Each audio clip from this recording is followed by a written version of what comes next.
Hello, good evening and welcome to the program. This is Daily Politics live on Trust TV. This is, of course, your go-to platform for everything politics, policy and governance. My name is Abdullahi Ahmed.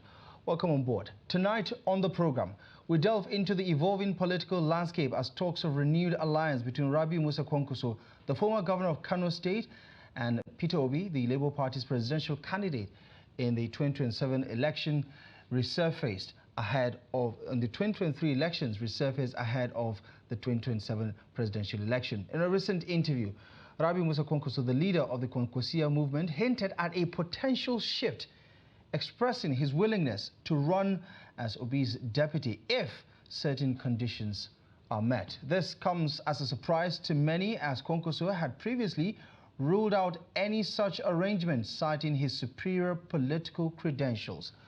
What could be the driving unexpected change of heart? And is this the beginning of a stronger alliance as political permutations heat up for the next general election?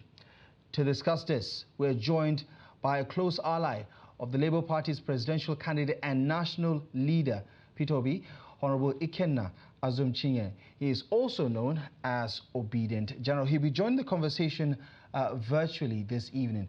Good evening to you, and thank you most kindly for joining us on Daily Politics. I must tell you that it's a beautiful evening here in Jos Plateau State. Right. Good to know that. Let me first of all get your immediate reaction. I don't suppose you've heard, you've watched the interview by Rabiu Musa Kwankwaso regarding the political arena in Nigeria and some of the thoughts. A lot of people have said that, listen, people are misinterpreting what he said because there are a lot of ifs and buts in that conversation. What are your thoughts about what he had to say? Well, I am in the news. Like I can tell you, I was on transit from Abuja to where I am now. I'm receiving the news as well, and we are having some feelings, and we are also weighing our options to see what that statement is all about. But you introduced me as a close ally of Peter Obi. I don't think I'm that close, but I'm the Obedient General. In the campaign, we worked with one mind. We all worked to make sure we bring about a new Nigeria. So what do you think about this possibility? Because before now, even before the 2023 general elections, there were talks about a likely alliance between these two. Is this more of the same speculation that wouldn't amount to anything? What is your reading of the current situation? Well, I think looking at, the political situation, I think it's a win-win thing for them. I don't know the talks that are going on the ground, but if this had happened in 2023, maybe we wouldn't have a Tinubu administration. But you can see probably, let's all be honest about the things in Nigeria right now. The North is not very happy with the Tinubu administration. I'm still looking into the reasons why, but they are not far written.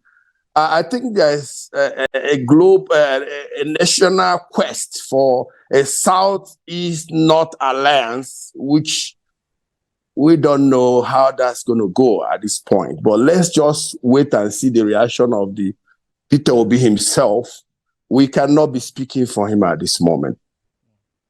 All right, just to take a quick look at the results, because you were just talking about how if this had happened before the 2023 presidential candidate, we wouldn't have a Tinubu administration.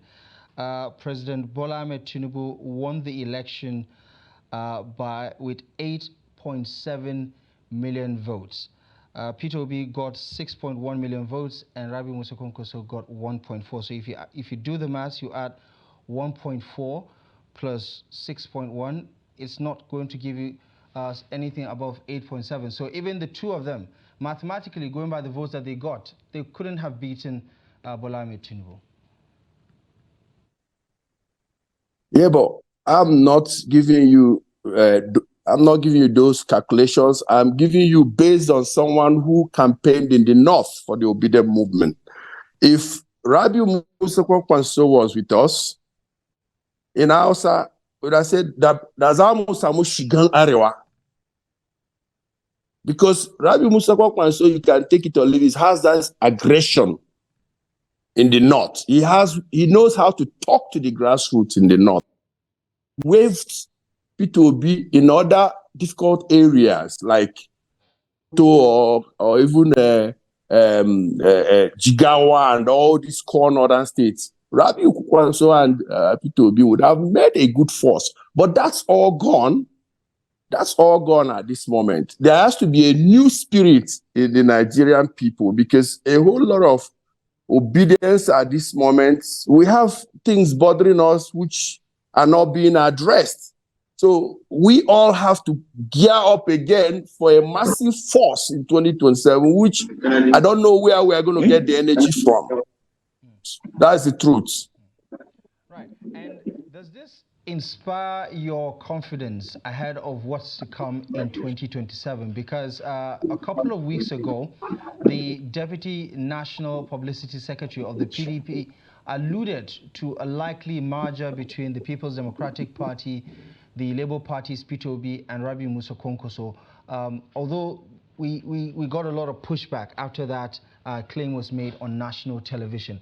But also the PDP feels like they're in the mix for an even bigger alliance. Do you think this is good news, especially for purists like yourself who 100% believe in the Obedient Movement, and you also appear to have this disdain for the establishment legacy political parties? Well, I can tell you what the political class should be looking for now is going back to the electoral reforms and not waiting for 6 months before the elections to go cry wolf. We should leave all these games now and go to the electoral reform. Make sure the National Assembly would do the right thing earlier. And we should also be looking at, the ruling APC, looking into the hungry situation. People are hungry. A lot of Nigerians go to bed without food. So we are concerned. My time is going now more to the complaining Nigerians. That's on a more serious note. Yeah. And just on the point of the Obedient Movement, we know how this particular movement has garnered a lot of momentum in the build-up to the 2023 elections. Young Nigerians who are feeling disenchanted, who are disillusioned by the political class, who feel there is a need for absolute change, and who have championed Peter Obi as the man to drive this new initiative. Doesn't working with people who most of the people under your banner say are responsible for the problem that we're dealing with, doesn't that corrupt the movement, or is it just going to be a means to an end?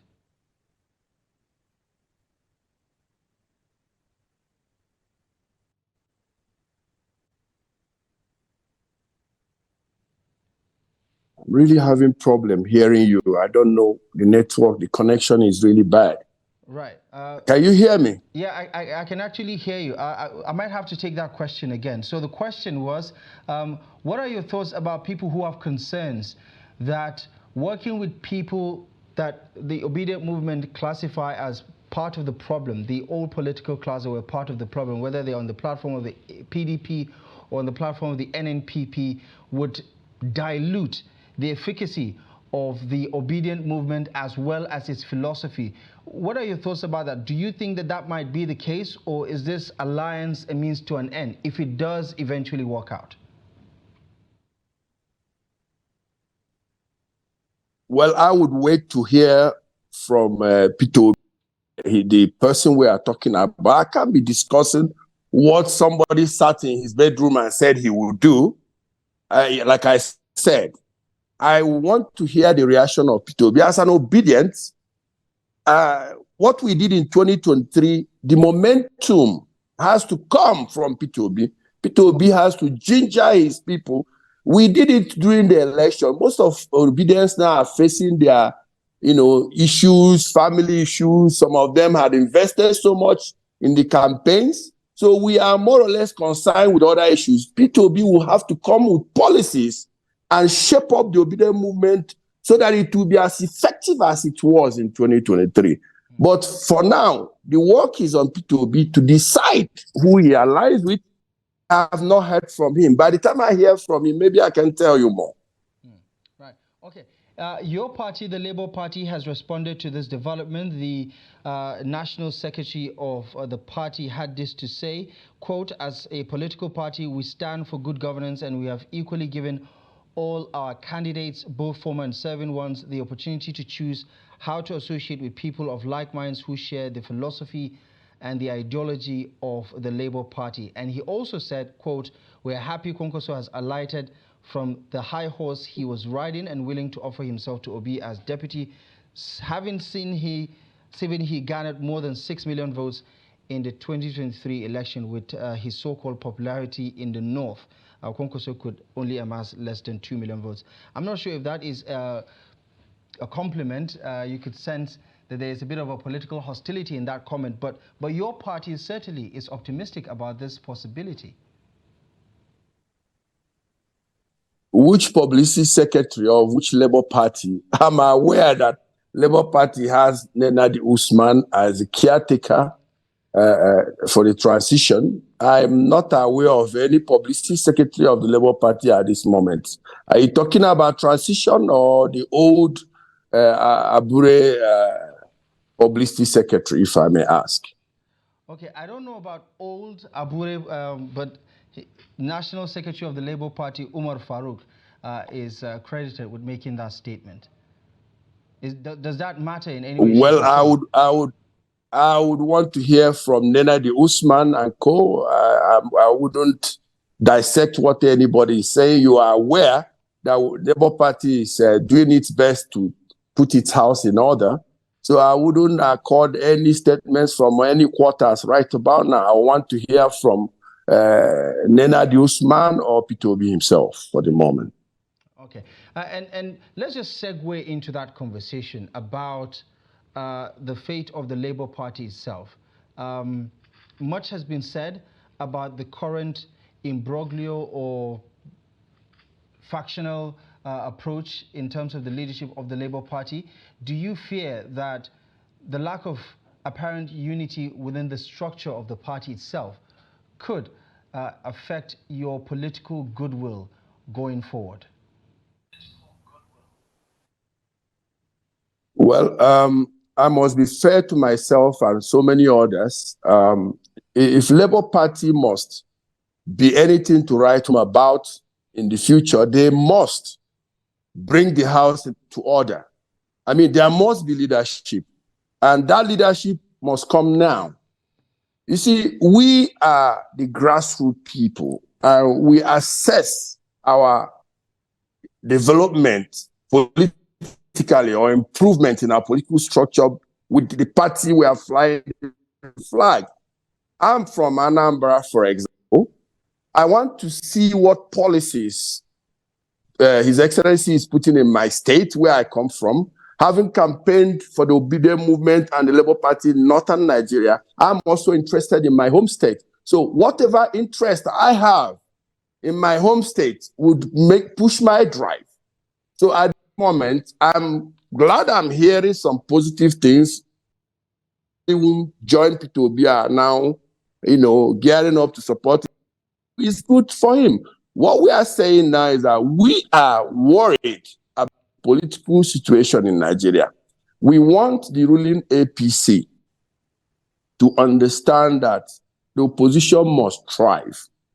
And if the opposition must thrive, the opposition controlled areas must be allowed to do their own things for the natural politics and for the peace and harmony of the the country called Nigeria. We need peace in the polity. It's too rough. Look at what's going on in Rivers State.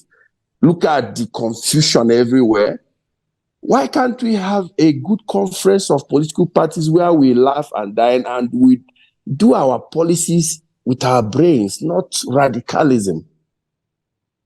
I want to see change in the way we do things.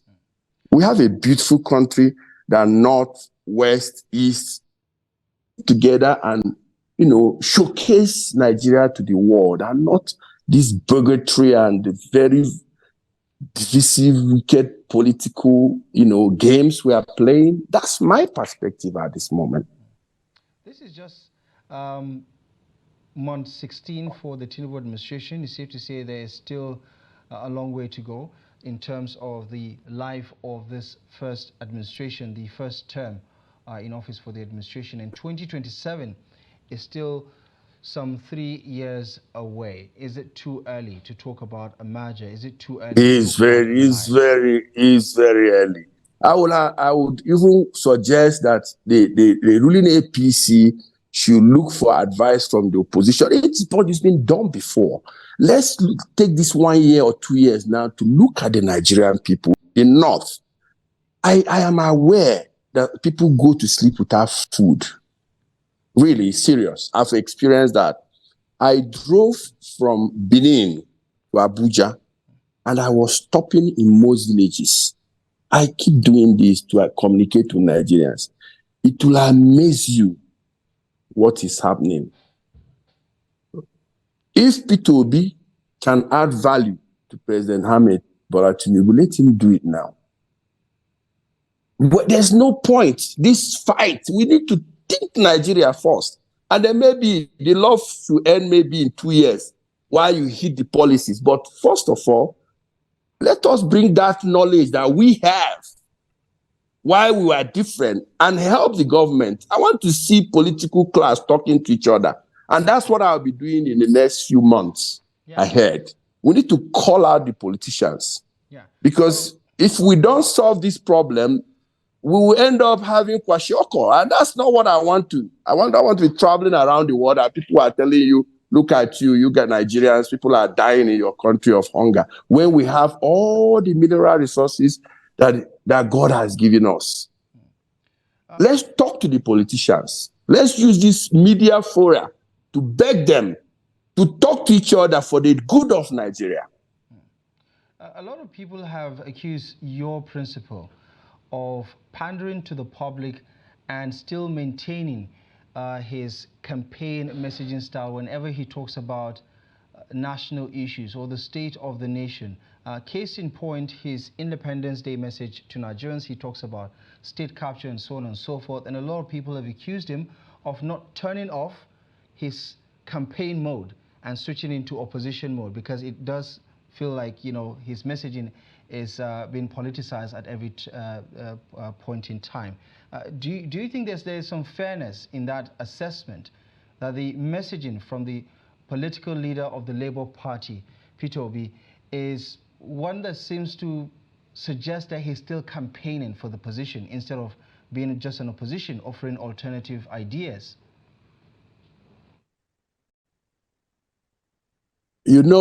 Every individual has where it pinches him or her.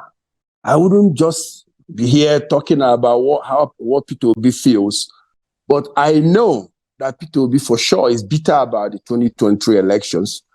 That's his way, of reacting. But what I'm saying is that while we are waiting to effect changes in 2027, let us not forget the basics, the fundamental thing that we must do, both PDP, Labour Party, APP, whatever, electoral reforms.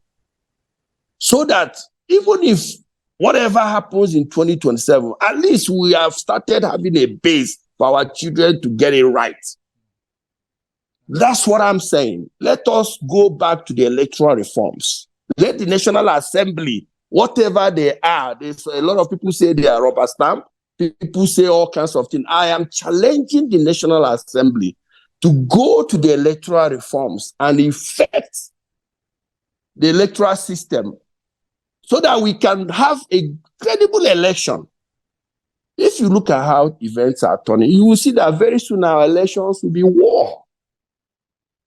It is not what the Nigerian state is all about. The Nigerian state is respected across the world. Right. We need to do the right things. We Nigerians, listen, like I have always said, we have been educated in Nigeria to be one. I was educated in the north, primary, secondary. I'm from Anambra State. It doesn't really matter where you come from. By the time Nigeria works, I run into people from the US. I say, where are you from? Say, I'm from the United States of America. It doesn't tell me it's from Ohio or from... Let us grow, please. And we have people who have lived in the Western world who are leading us today. Let us go to the real issues. Let us treat the real issues and be able to reach out to the grassroots. Let us construct railway from Abuja to the remotest interior of Adamawa so we can move our food. Let us invest properly, into building the Nigerian masses, because by the next 5 years, we might be almost 300 million if you have statistics of Nigeria.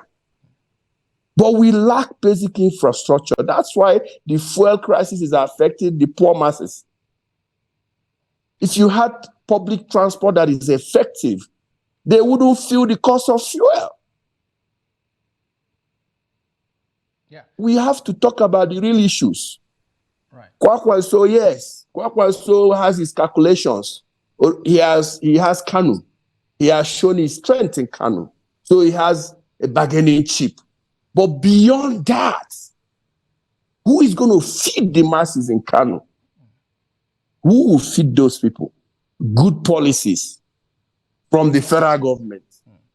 So the federal government is key to the success of this country. So we must all look direction of the federal government, look at their policies, look at where they spend their money, look at where they are going to look for investors. Let's help. Let us have a synergy beyond politics. This is concerning me a lot because yesterday I stopped at Gwantu. I just wanted to test myself. I stopped. I wanted to buy banana. A lot of people rushed me, and I started buying the banana for everyone to eat. And I sat down with a whole lot of them in Gwantu yesterday. And do you know what they kept telling me? I will them Allah.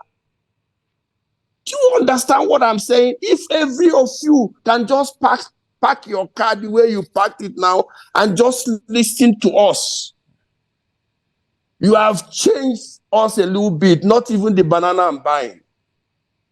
Where have we gotten it wrong in this country that we lack empathy? We have forgotten our people, our forefathers.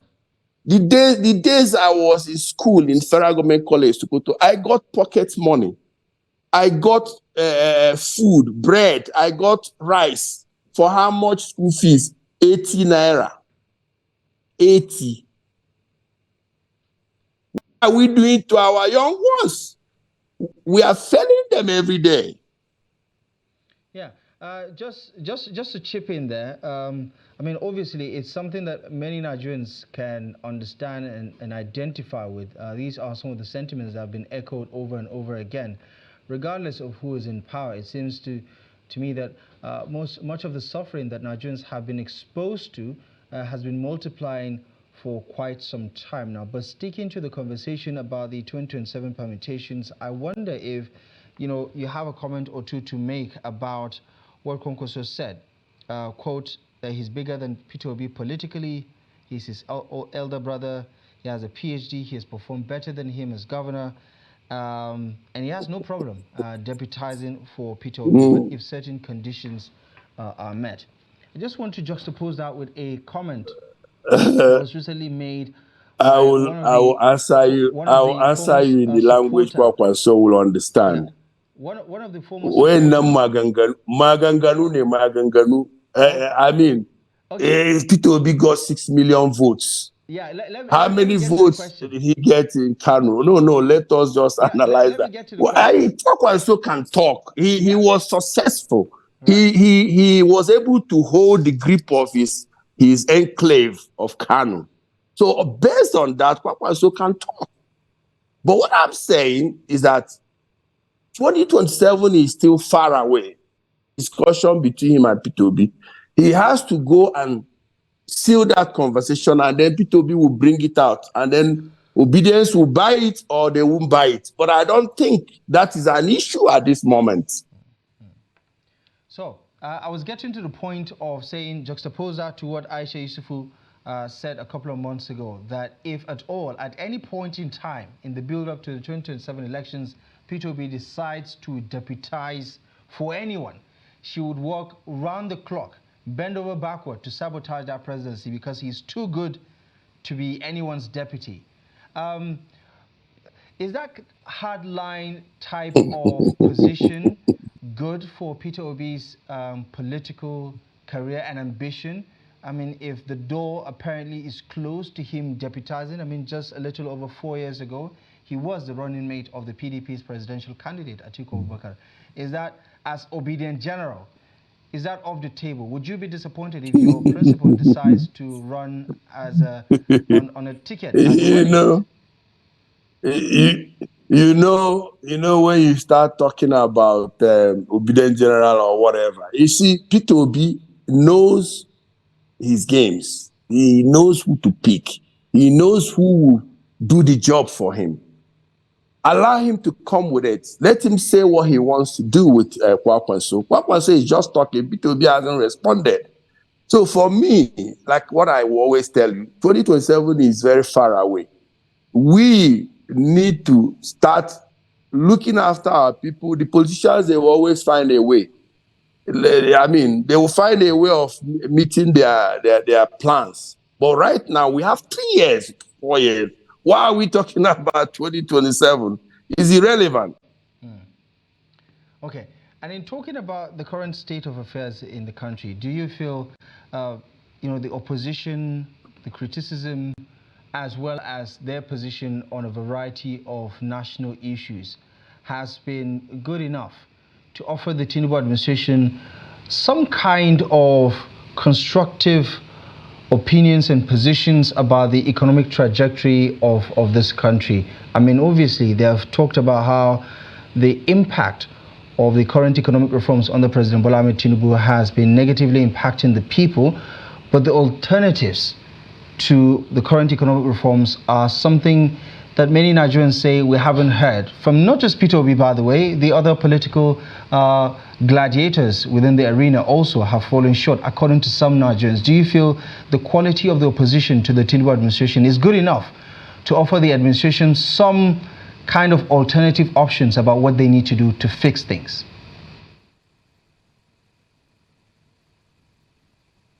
I think I have problems with the connection, but if I understand you well, the Tinubu administration has a lot of baggage in its basket, and I think the opposition, being who they are, what they said they are, they should help the government of the day in solving some critical issues. They should start profiling solutions.